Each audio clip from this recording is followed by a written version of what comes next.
السلام علیکم ورحمۃ اللہ وبرکاتہ۔ اعوذ باللہ من الشیطان الرجیم، بسم اللہ الرحمن الرحیم۔ رب اشرح لی صدری ویسر لی امری واحلل عقدۃ من لسانی یفقہوا قولی۔ ربی زدنی علما، اے رب میرے علم میں اضافہ فرما۔ سورہ بقرہ ایپیسوڈ 38، آیت نمبر 216 سے 218۔ کتب علیکم القتال وهو کرہ لکم وعسى أن تكرهوا شيئا وهو خير لكم وعسى أن تحبوا شيئا وهو شر لكم والله يعلم وأنتم لا تعلمون۔ تم پر جہاد فرض کیا گیا گو وہ تمہیں دشوار معلوم ہو۔ ممکن ہے کہ تم کسی چیز کو بری جانو اور دراصل وہی تمہارے لیے بھلی ہو، اور یہ بھی ممکن ہے کہ تم کسی چیز کو اچھی جانو، اچھی سمجھو، حالانکہ وہ تمہارے لیے بری ہو۔ حقیقی علم اللہ ہی کو ہے، تم محض بے خبر ہو۔ Fighting has been enjoined upon you while it is hateful to you, but perhaps you hate a thing and it is good for you, and perhaps you love a thing and it is bad for you, and Allah knows while know not. يسألونك عن الشهر الحرام قتال فيه قل قتال فيه كبير وصد عن سبيل الله وكفر به والمسجد الحرام وإخراج أهله منه أكبر عند الله والفتنة أكبر من القتل ولا يزالون يقاتلونكم حتى يردوكم عن دينكم إن استطاعوا ومن يرتد منكم عن دينه فيمت وهو كافر فأولئك حبطت أعمالهم في الدنيا والآخرة وأولئك أصحاب النار هم فيها خالدون۔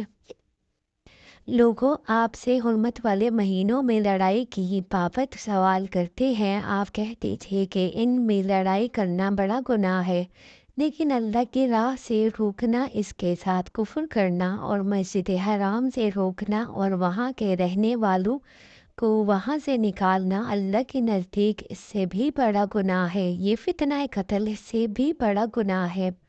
یہ لوگ تم سے لڑائی بڑائی کرتے ہی رہیں گے یہاں تک کہ اگر ان سے ہو سکے تو تمہیں تمہارے دین سے مرتد کر دیں، اور تم میں سے جو لوگ اپنے دین سے پلٹ جائیں اور اسی کفر کی حالت میں مرے، ان کے اعمال دنیاوی اور آخروی سب غارت ہو جائیں گے۔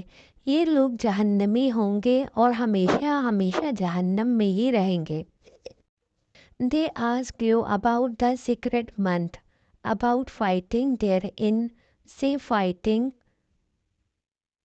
therein is great sin, but averting people from the way of Allah and disbelief in Him, and preventing access to Al-Masjid Al-Haram and the expulsion of its people therefrom, a greater evil in the sight of Allah, and fitna and killing, and they will continue to fight you until they turn you back from your religion if they are able, and whoever of you reverts from his religion to disbelief and dies while he is a disbeliever, for those in this world and the hereafter, and those are the companion of the fire, they will abide therein eternally. إن الذين آمنوا والذين هاجروا وجاهدوا في سبيل الله أولئك يرجون رحمة الله والله غفور رحيم۔ البتہ ایمان لانے والے، ہجرت کرنے والے، اللہ کی راہ میں جہاد کرنے والے ہی رحمت الہی کے امیدوار ہیں۔ اللہ تعالیٰ بہت بخشنے والا اور بہت مہربانی کرنے والا ہے۔ Indeed, those who have believed and those who have emigrated and fought in the cause of Allah, those accept the mercy of Allah, and Allah is forgiving and mercy. دشمنان اسلام سے دین اسلام کے بچاؤ کے لیے جہاد کی فرضیت کا اس آیت میں حکم ہو رہا ہے۔ ظاہری رحمۃ اللہ علیہ فرماتے ہیں جہاد ہر شخص پر فرض ہے، خواہ لڑائی میں نکلے خواہ بیٹھا رہے، سب کا فرض ہے کہ جب ان سے مدد طلب کی جائے تو وہ امداد کریں، جب ان سے فریاد کی جائے فریاد سے رسی کریں، جب انہیں میدان میں بلایا جائے یہ نکل کھڑے ہوں۔ صحیح حدیث شریف میں ہے جو شخص مر جائے اور اس نے نہ تو جہاد کیا ہو نہ اپنے دل میں جہاد کی بات چیت کی ہو، وہ جاہلیت کی موت مرے گا۔ اور حدیث میں ہے فتح مکہ کے بعد ہجرت تو نہیں رہی لیکن جہاد اور نیت موجود ہے، اور جب تم سے جہاد کے لیے نکلنے کو کہا جائے تو نکل کھڑے ہو۔ یہ حکم آپ صلی اللہ علیہ وسلم نے مکہ کے فتح کے دن فرمایا تھا۔ پھر فرمایا ہے حکم جہاد کو تم پر بھاری پڑے گا اور اس میں تمہیں مشقت اور تکلیف نظر آئے گی، مگر یہ قطعی بھی کیے جاؤ، ممکن ہے زخمی ہو جاؤ، پھر سفر کی تکلیف، دشمنوں کی یورش کا مقابلہ ہو، لیکن سمجھو تو ممکن ہے تم برا جانو اور وہ تمہارے لیے اچھا ہو، کیونکہ اسی سے تمہارا غلبہ اور دشمن کی پامالی ہے۔ ان کے مال، ان کے ملک، بلکہ ان کے بال بچے تک بھی تمہارے قدموں میں گر پڑیں گے، اور یہ بھی ہو سکتا ہے کہ تم کسی چیز کو اپنے لیے اچھا جانو اور وہی تمہارے لیے برا ہو۔